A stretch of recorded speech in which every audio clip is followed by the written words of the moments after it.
এখানেও অঙ্কে কি বলছে, একটি ক্লাবের 30% সদস্য ইংরেজি জানেন এবং 40% সদস্য হিন্দি জানেন।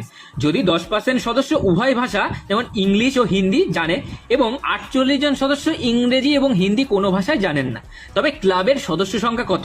তাহলে ক্লাবের সদস্য সংখ্যা আমার বের করতে গেলে আগে আমি যে কতজন জানে না সেই পার্সেন্টেজটা বের করে নেব।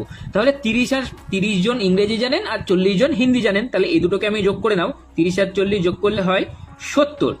এবার এদের মধ্যে দেখো 10% উভয় ইংরেজি ও বাংলা জানেন, সেটা তো কমন ছিল, তার জন্য এই 10টা বাদ দিয়ে দেবো। তাহলে কত হয়ে গেল?